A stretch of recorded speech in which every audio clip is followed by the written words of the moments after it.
Hello guys, welcome to my YouTube channel. September, October నెలలు తెలంగాణ ప్రజలకు పండుగల నెలలు. నెలలో రెండు పెద్ద పండుగలు జరుపబడతాయి. ఈ పండుగలకు కనీసం 15 రోజులు అటువైపు ఇటువైపు అంతా పండుగ సంబరాలు, కుటుంబ కోలాహలాలు, కలయకలతో నిండిపోయి ఉంటుంది. ఈ పండుగలలో ఒకటి బతుకమ్మ పండుగ, ఇంకోటి దసరా. అయితే బతుకమ్మ పండుగ మాత్రం తెలంగాణకు మాత్రమే ప్రత్యేకమైన పండుగ, తెలంగాణ సాంస్కృతిక ప్రతీక.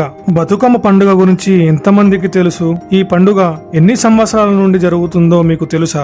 అసలు ఈ పండుగ దేనికి గుర్తుగా చేస్తారో తెలుసా? చరిత్ర ఏమని చెబుతుంది? మనం ఈ వీడియోలో తెలుసుకుందాం. తెలంగాణ ప్రాంతాన్ని రాష్ట్రకూట రాజులు పరిపాలించేవారు.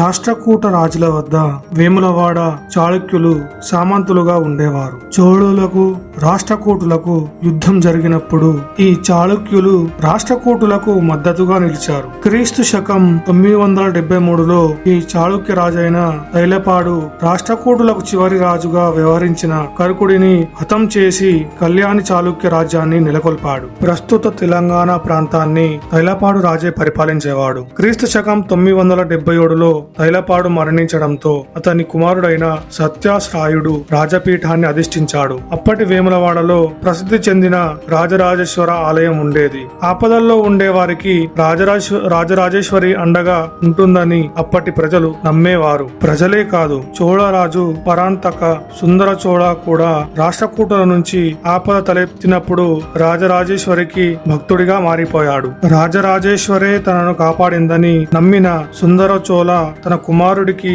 రాజరాజ అని నామకరణం చేశాడు. ఆ రాజరాజ చోళనే క్రీస్తు శకం 985 నుంచి 1014 వరకు రాజ్యాన్ని పరిపాలించాడని చరిత్ర చెబుతోంది. అతని కుమారుడైన రాజేంద్ర చోళ సత్యాశ్రాయపై జరిపిన యుద్ధానికి సేనాధిపతిగా వ్యవహరించి విజయం సాధించాడు. ఆ విజయానికి గుర్తుగా రాజేశ్వరి ఆలయాన్ని కూల్చేసి అందులోని భారీ శివలింగాన్ని తన తండ్రికి బహుమతిగా ఇచ్చాడు. తన కొడుకు ఇచ్చిన శివలింగం కోసం క్రీస్తు శకం 1006లో ఏకంగా ఓ ఆలయ నిర్మాణాన్ని చేపట్టాడు.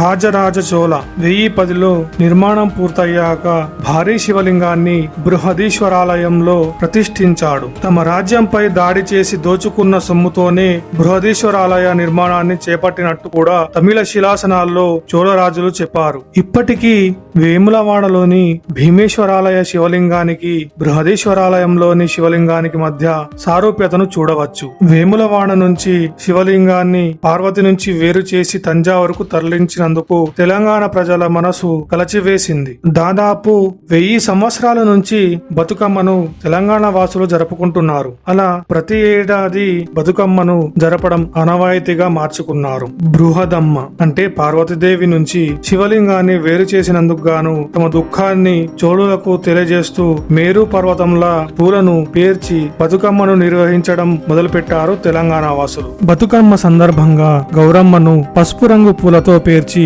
9 రోజుల పాటు ఆటపాటలాడి పూలను నీటిలో వదులుతారు. శివుడు లేని పార్వతి గురించి పాటలుగా పాడుతూ బతుకమ్మను జరుపుకుంటున్నారు తెలంగాణ వాసులు. ఇది మన బతుకమ్మ పండుగ జరుపుకునే చరిత్ర.